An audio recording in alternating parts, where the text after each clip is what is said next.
Welcome to MJ channel. இன்னைக்கு நம்ம சேனலில் வங்கியில் நகைக்கடன் வைத்திருப்பவர்களுக்கு ஒரு அதிர்ச்சியான தகவலை ஆர்பிஐலேருந்து பார்த்தீங்கன்னா வெளியிட்டிருக்கிறாங்க. ஸோ கடந்த 2 வாரத்துக்கு முன்னாடி ஆர்பிஐலேருந்து பொதுத்துறை வங்கிகளுக்கு புதிய கட்டுப்பாடுகள், புதிய விதிமுறைகள் பார்த்தீங்கன்னா கொடுத்துருந்தாங்க.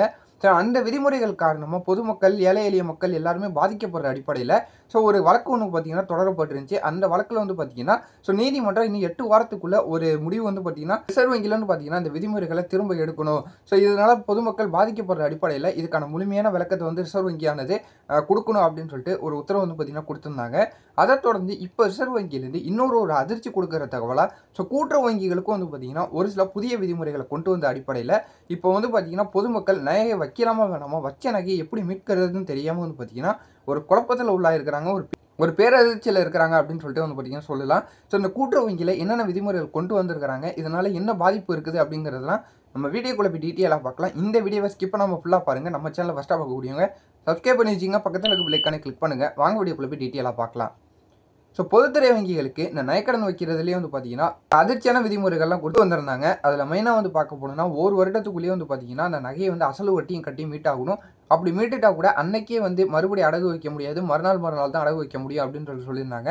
அப்படி அந்த ஒரு வருடத்துக்குள்ளே நீங்கள் அந்த அசலையும் வட்டியும் கட்டி மீட்கல அப்படிங்கிற பட்சத்தில் அந்த நகை ஏலத்துக்கு போயிடும் அப்படிங்கக்கூடிய ஒரு அதிர்ச்சியான தகவல்னால ஹைகோர்ட்டில் வழக்கு தொடுத்து இப்போ 8 வாரத்துக்குள்ள ரிசர்வ் வங்கியானது இதுக்கான முழுமையான தகவல் தெரியப்படுத்தணும் அப்படின்னு சொல்லிட்டு ஒரு உத்தரவு கொடுத்துருந்தாங்க. அதுக்கப்புறமா இப்போ பார்க்க போனால் மறுபடியும் ரிசர்வ் வங்கியிலேருந்து ஒரு அதிர்ச்சியான தகவலாக கூட்டுறவு வங்கிகளுக்கும் ஒரு புதிய விதிமுறைகள் பார்த்தீங்கன்னா கொண்டு வந்திருக்கிறாங்க. இப்போ என்னென்னு பார்க்கும்போது கூட்டுறவு வங்கியில் 30 லட்சம் வரை பார்த்தீங்கன்னா நகைக்கடனுங்கிறது பட்டிருக்கலாம். அதில் 2 லட்சம் ரூபாக்குள்ள யார் வாங்கியிருக்காங்களோ அவங்களுக்குலாம் பார்த்தீங்கன்னா ஆண்டு வட்டி மட்டும் கட்டினா போதும் அப்படின்னு சொல்லிட்டு சொல்லியிருக்கிறாங்க. அப்படி 2 லட்சத்துக்கு மேலே யாரெல்லாம் கடன் வாங்கியிருக்கிறாங்களோ அவங்களாம் மாதம் மாதம் வட்டி கட்டணும் அப்படிங்கக்கூடிய ஒரு அதிர்ச்சியான ஒரு தகவல், புதிய விதிமுறைகள் பார்த்தீங்கன்னா இப்போ கொண்டு வந்திருக்கிறதாவும் புதிய தகவலை இப்போ தெரியப்படுத்தியிருக்கிறாங்க. இதனால பார்த்தீங்கன்னா இப்போ பொதுமக்கள் இப்போ என்ன பண்ணுறதுன்னு தெரியாமல் மாதம் மாதம் எப்படி கட்டுறது அப்படின்னு சொல்லிட்டு பார்த்தீங்கன்னா அவங்க ஒன்றுமே புரியாத ஒரு நிலைமையில் பார்த்தீங்கன்னா இருந்துகிட்டு இருக்கிறாங்க. முன்னாடி பார்த்தீங்கன்னா ஆண்டுக்கு ஒரு முறை வட்டி கட்டினா போதும் அப்படிங்கக்கூடிய ஒரு விதிமுறைகள் தான் இருந்துச்சு. இப்போ பார்க்க போனோம்னா 2 லட்சம் ரூபாய்க்கு மேலே யாரெல்லாம் இந்த நகைக்கடன் மூலிமா வாங்கியிருக்கிறாங்களோ அவங்களாம் மாதம் மாதம் வட்டி கட்டணும் அப்படிங்கக்கூடிய வகையில் பொதுத்துறை வங்கியில் மேக்ஸிமம் பார்த்தீங்கன்னா வட்டி அதிகமாக இருக்கும். கூட்டுறவு வங்கிகளில் வட்டி குறைவாக இருக்குது அப்படின்னு சொல்லிட்டு பார்த்தீங்கன்னா ஏழை எளிய மக்கள், நடுத்தர மக்கள் எல்லாருமே கூட்டுறவு வங்கியில் நகையை வச்சு பயன்பட்டு வந்துகிட்டு இருப்பாங்க.